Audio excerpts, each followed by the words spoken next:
12 जून 2022 के ईश्वरीय महावाक्य। ये अव्यक्त बाप दादा के ये रिवाइज है 3, 4 और 91 के रिवाइज है ये।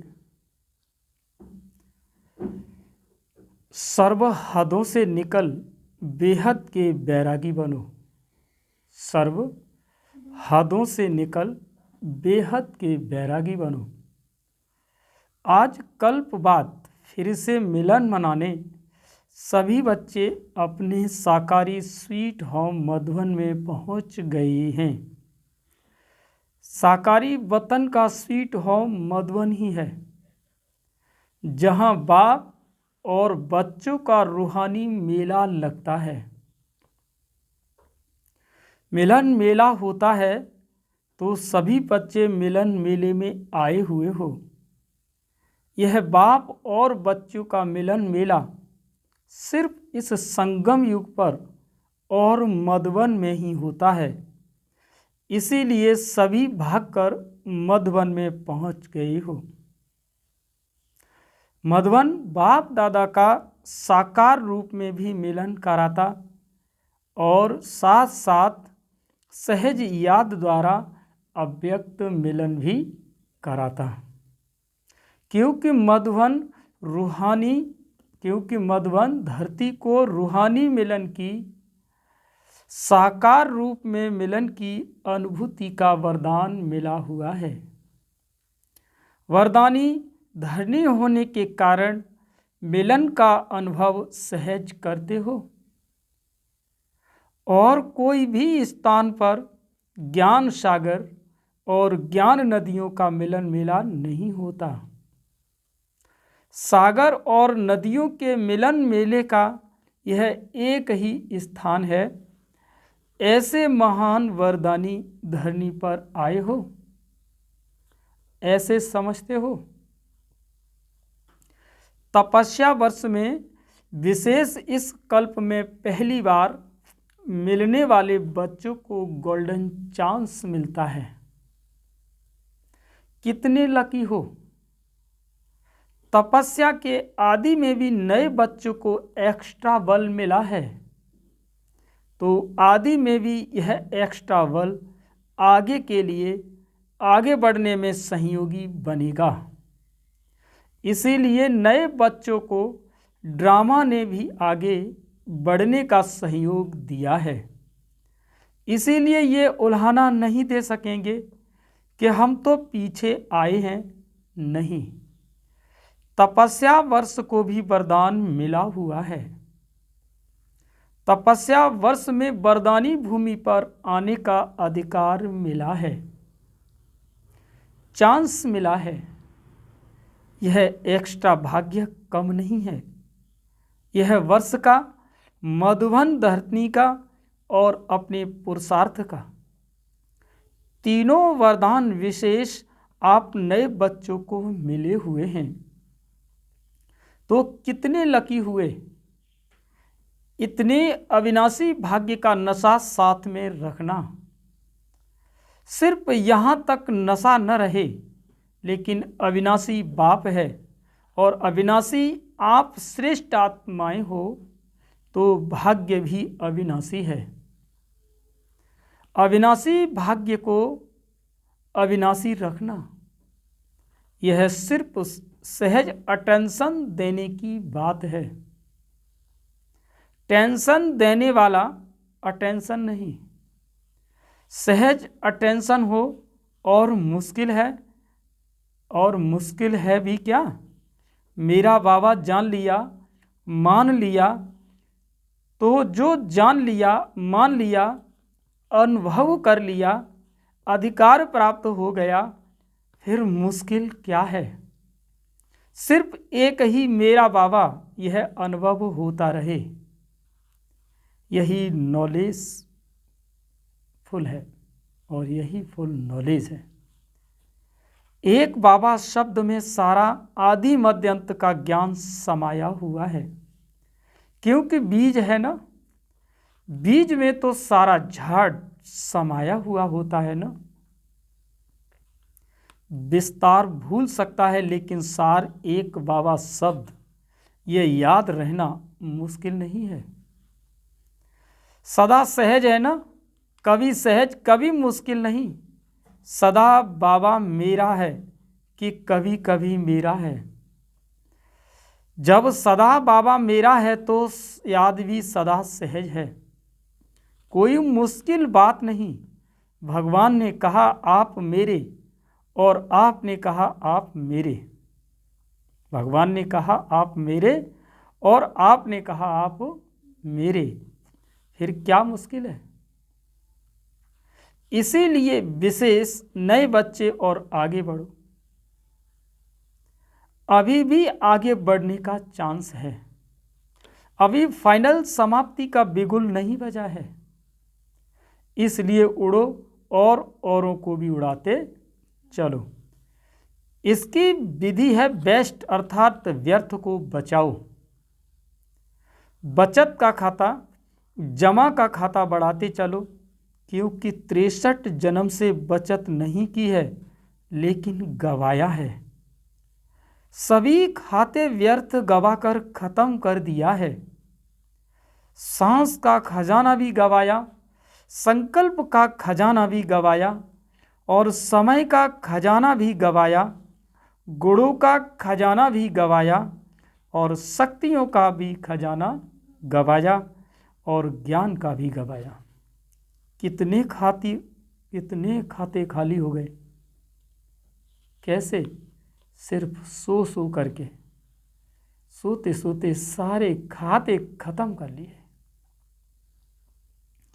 अभी इन सभी खातों को जमा करना है। जमा होने का समय भी अभी है, और जमा करने की विधि भी बाप द्वारा सहज मिल रही है। विनाशी खजाने खर्च कम करने से कम होते हैं, खुटते हैं, और जब सब खजाने जितना स्वयं के प्रति और औरों के प्रति शुभ वृत्ति से कार्य में लगाएंगे, उतना जमा होता जाएगा, बढ़ता जाएगा। यहाँ खजानों को कार्य में लगाना, यह जमा की विधि है। वहाँ रखना जमा करने की विधि है, और यहाँ लगाना जमा करने की विधि है। फर्क है ना? अगर यहाँ किसी से कहो ना कि यहाँ पर जमा भगवान का कि यज्ञ में धन का भी खाता बढ़ाओ, तो क्या कहते हैं? मांगते हैं। बाप रे बाप, हमें तो बड़ी अपने आप से महसूस करते हैं, क्या बाबा क्या फर्क है ना? समय को स्वयं प्रति या औरों प्रति शुभ कार्य में लगाओ तो जमा होता जाएगा। ज्ञान को कार्य में लगाओ। ऐसे गुणों को, शक्तियों को जितना लगाएंगे उतना बढ़ेगा, यह नहीं सोचना। जैसे वह लॉकर में रख देते हैं और समझते हैं कि बहुत जमा है, ऐसे आप भी सोचो मेरी बुद्धि में ज्ञान बहुत है, गुण भी मेरे में बहुत हैं, और शक्तियाँ भी बहुत हैं। लॉकअप करके नहीं रखो। क्या करना है? यूज करो। समझा? क्या करो? यूज करो। जमा करने की विधि क्या है? कार्य में लगाना। अगर आप अपनी पूंजी को बैंक बैलेंस बना दीजिए तो जो भी यथा समय स्थिति गवर्नमेंट के अनुसार आपको मिलेगी, उसकी ब्याज इत्यादि मिल जाती है। ये लौकिक विधि है। अगर उसी जमा पूंजी को अगर आप रनिंग में लगाते हैं, कोई बिजनेस में लगाते हैं, तो उससे पूंजी हमारी बढ़ती जाती है। ऐसे यहाँ पर भी है कि अगर हम ईश्वरीय सेवा में जब लगाते हैं तो भगवान उसका भी वर्तमान में रिटर्न देता है। तो बाबा कहते हैं कार्य में लगाना, स्वयं प्रति भी यूज करो, नहीं तो लूज हो जाएंगे। बाबा 4 पेज की मुरली लेकर के तैयार करता है और 3 बातें कहता है। क्या बच्चे पुरुषार्थ करो और अपना जमा का खाता बढ़ाओ और अपनी स्थिति को भी बनाओ। और इन 4 पेजों का निचोड़ निकाल के बाबा इन 3 शब्दों पर अगर लाता है तो आज की वर्तमान स्थिति क्या है बच्चों की, वही 3 शब्दों को छोड़ देते हैं और पूरी मुरली पढ़ लेते हैं। तो क्या हुआ, क्या हुआ? तो मुरली वो पढ़ी नहीं है, वो केवल एक क्या है, भौतिक जगत में एक भक्ति की अगरबत्ती लग गई, वो मुरली नहीं पढ़ी। क्या लग गई? मुरली की अगरबत्ती लग गई। तभी तो बाबा कहते हैं लूज हो जाएंगे। कई बच्चे कहते हैं कि सर्व खजाने मेरे अंदर बहुत समाये हुए हैं, लेकिन समाये हुए की निशानी क्या है? समाये हुए हैं अर्थात जमा है, तो उसकी निशानी है स्वप्रत्य व औरों के प्रति समय पर काम में आवे। काम में आए ही नहीं और कहे बहुत जमा है, बहुत जमा है, तो इसको यथार्थ जमा की विधि नहीं कहेंगे।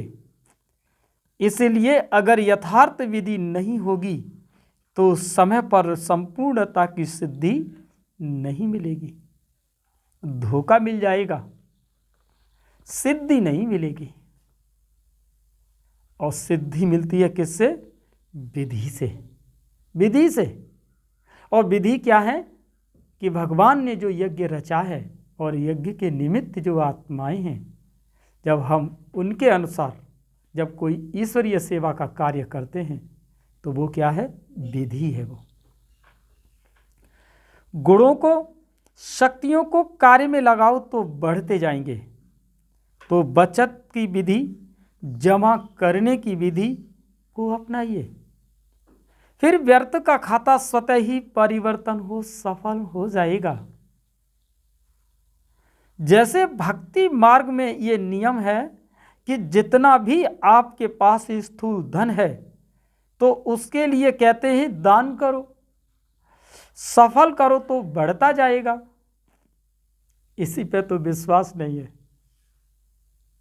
बाबा कहते सफल करो तो बढ़ता जाएगा, विश्वास नहीं है। और जिसने किया है उसे विश्वास हुआ है। सफल करने के लिए कितना उमंग उत्साह बढ़ाते हैं भक्ति में भी। तो आप भी तपस्या वर्ष में सिर्फ यह नहीं चेक करो कि व्यर्थ कितना गवाया, व्यर्थ गवाया वह अलग बात है, लेकिन यह चेक करो कि सफल कितना किया।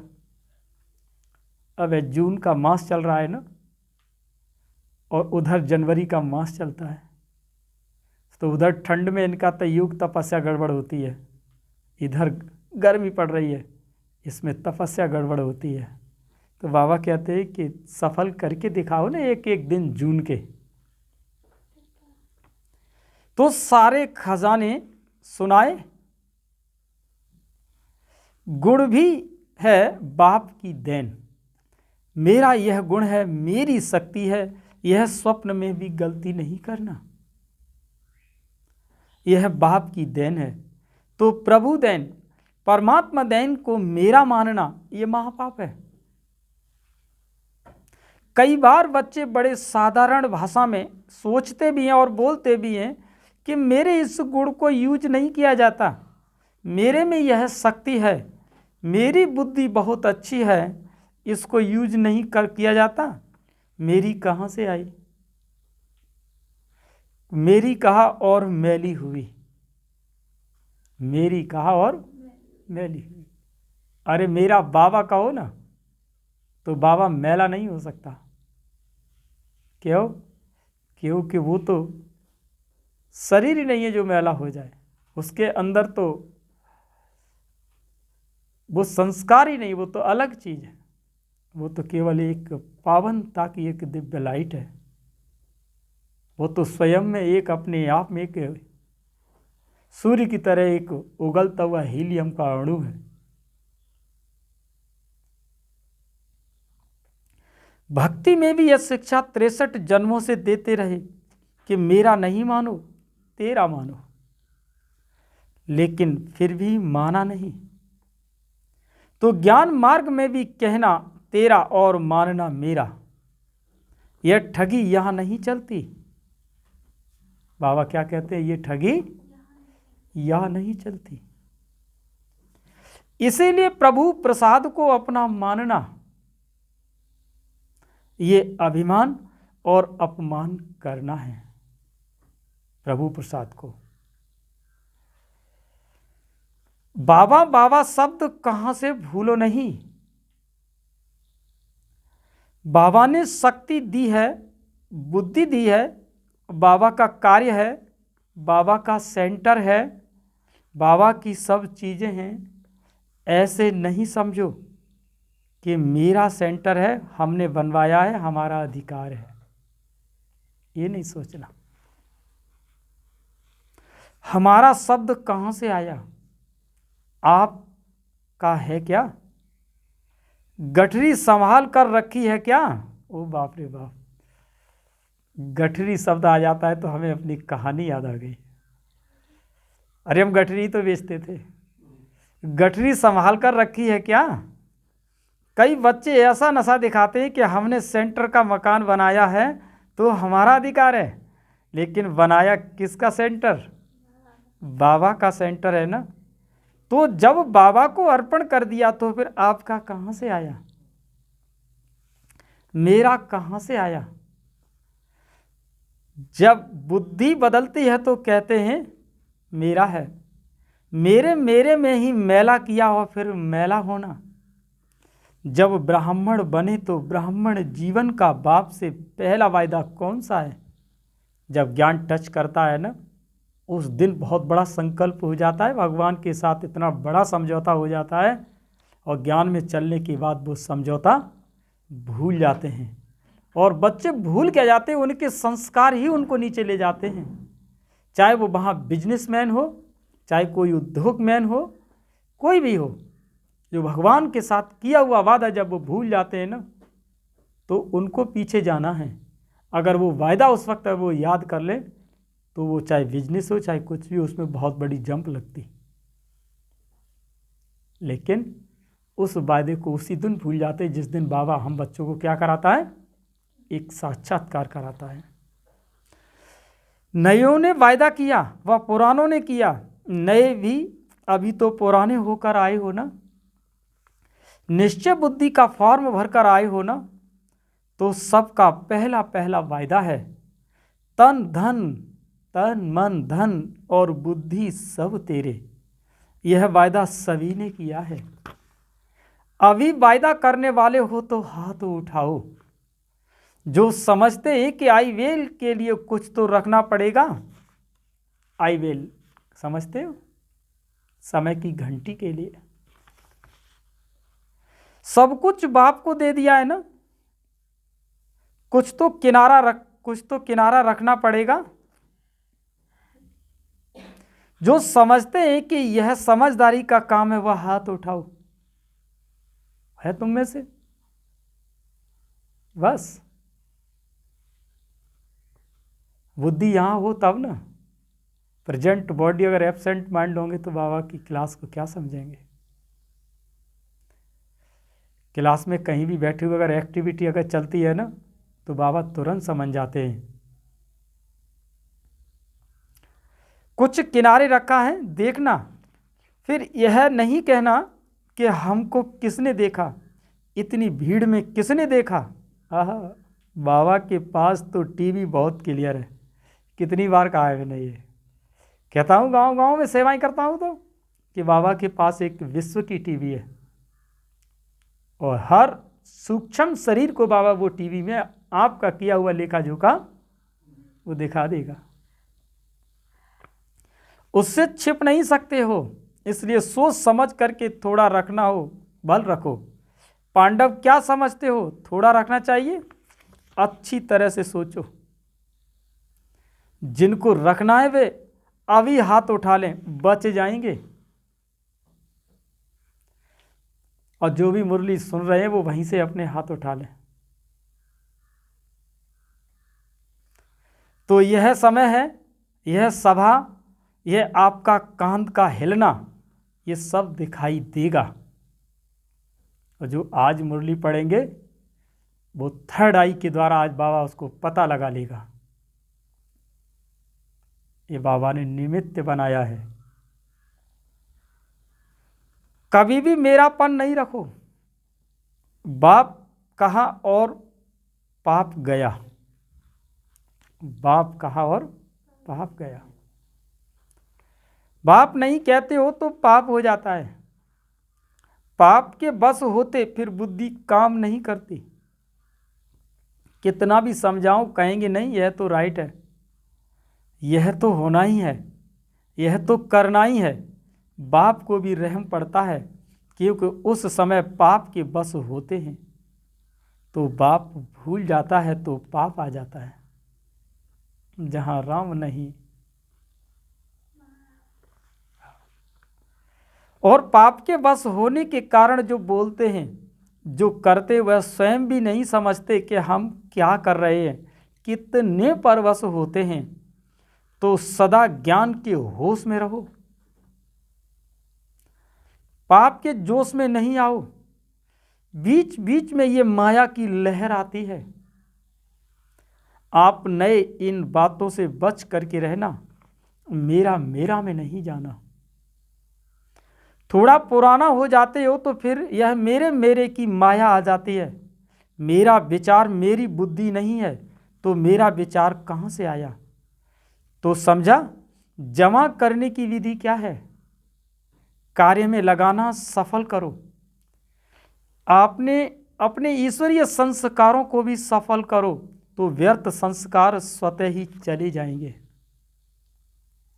ये टांगें ईश्वरीय सेवा के लिए उठा लो, तो ये टांगें व्यर्थ के लिए दौड़ ही नहीं पाएंगी। और जब इन टांगों को व्यर्थ में ही दौड़ा दिया, तो फिर ईश्वरीय कार्य के लिए ये टांगें, ये घुटने, ये पैर, ये काम कहाँ कर पाएंगे फिर? इसलिए पहले ईश्वरीय सेवा में न लगा दो इन्हें, तो इन्हें व्यर्थ के लिए इन टांगों को समय ही नहीं मिलेगा। ईश्वरीय संस्कारों को कार्य में नहीं लगाते हो तो वो लॉकर में रहते हैं और पुराना काम करते रहते हैं। कईयों की तो ये आदत होती है कि बैंक में या अलमारियों में रखने की।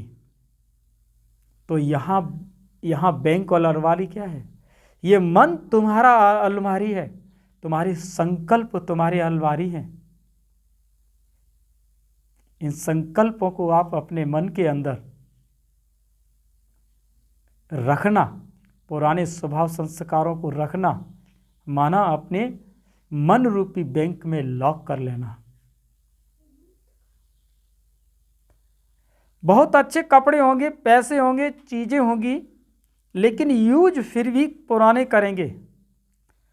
पुरानी वस्तु से उन्हों को प्यार होता है और अलमारी की चीजें अलमारी में ही रह जाएंगी और वह पुराने से भी चला जाएगा।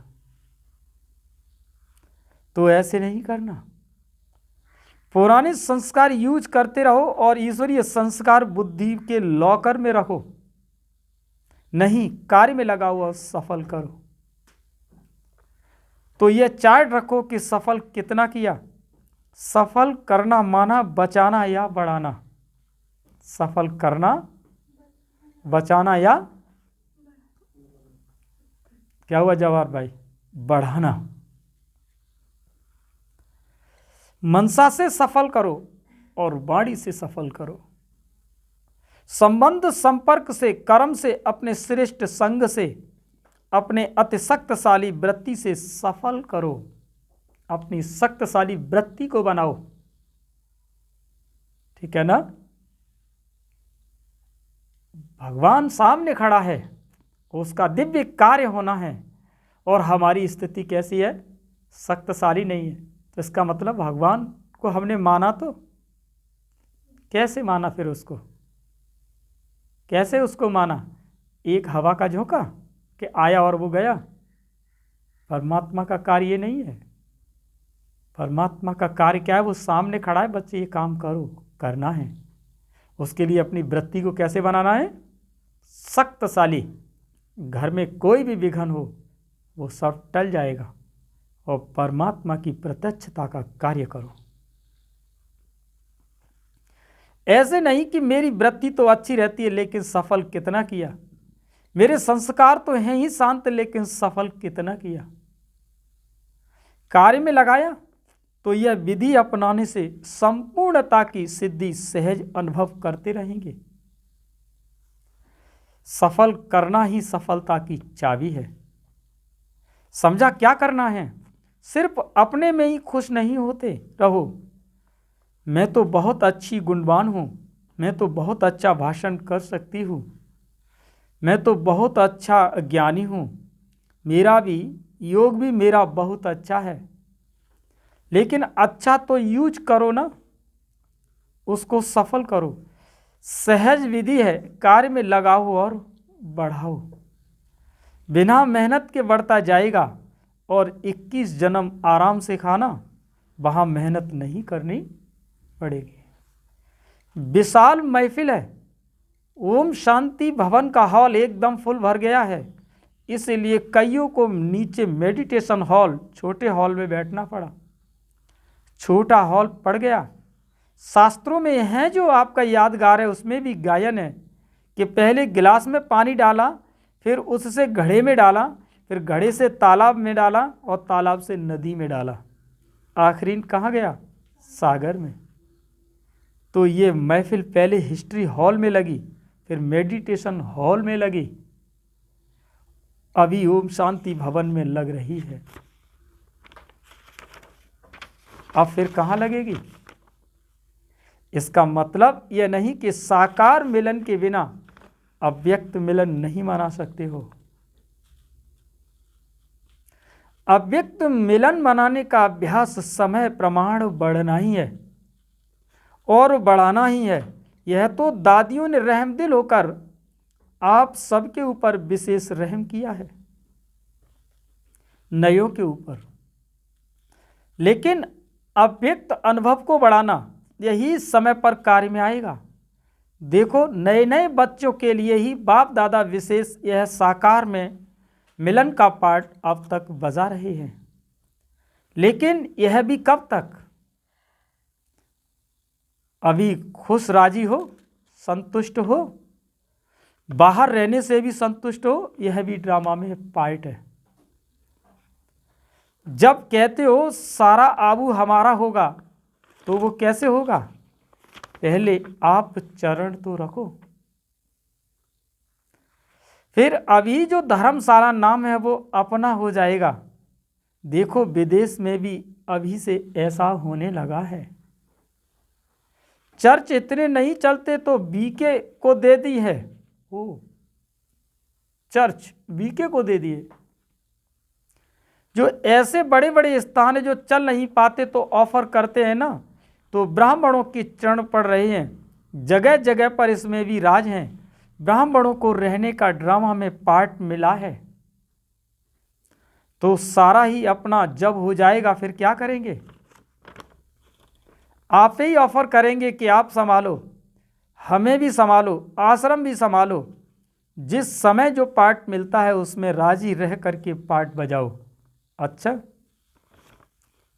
चारों ओर के सर्व मिलन मनाने के ज्ञान रतन धारण करने के चात्रक आत्माओं को आकार रूप में व साकार रूप में मिलन मेला मनाने वाली श्रेष्ठ आत्माओं को सदा सर्व खजाने को सफल कर सफलता स्वरूप बनने वाली आत्माओं को सदा मेरा बाबा और कोई हद का मेरेपन अंश मात्र भी न रखने वाले ऐसे बेहद के वैरागी आत्माओं को सदा हर समय विधि द्वारा संपूर्णता की सिद्धि प्राप्त करने वाले बच्चों को बाप दादा का याद प्यार और नमस्ते।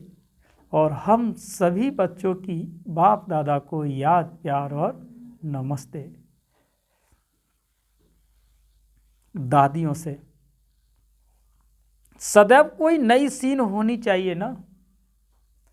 यह भी ड्रामा में नई सीन थी जो रिपीट हुई।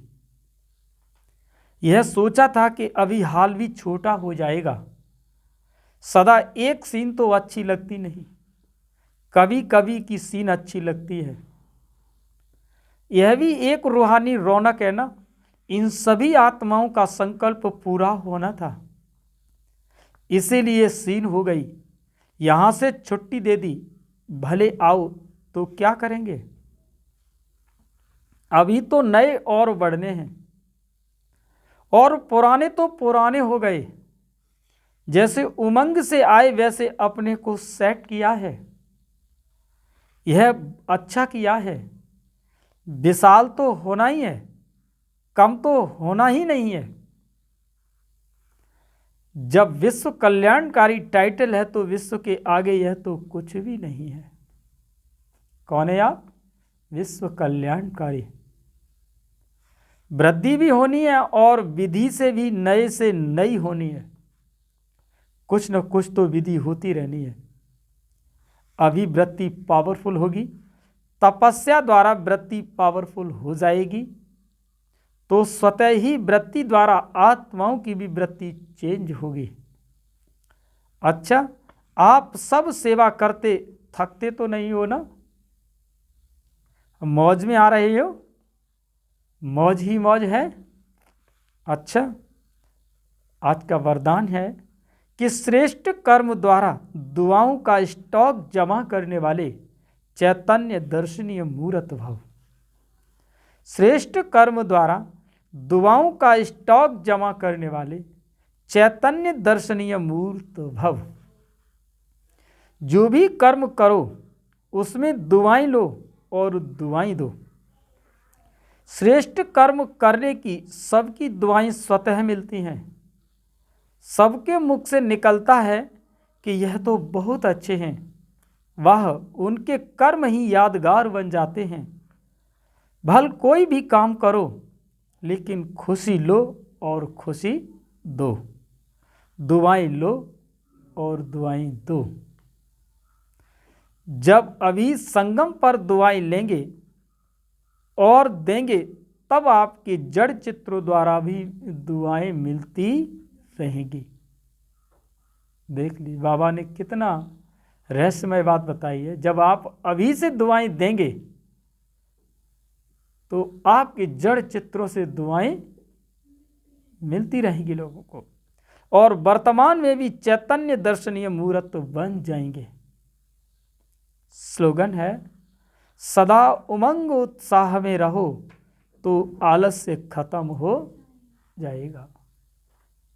सदैव किस में रहिए? उमंग उत्साह में रहिए तो आलस्य खत्म हो जाएगा। इस आलस्य को खत्म करने के लिए बाबा विभिन्न प्रकार के हम बच्चों से ज्ञान, योग, धारणा, सेवाएं, ये करो वो करो, इस तरह से बाबा हम बच्चों को बिजी रखते हैं।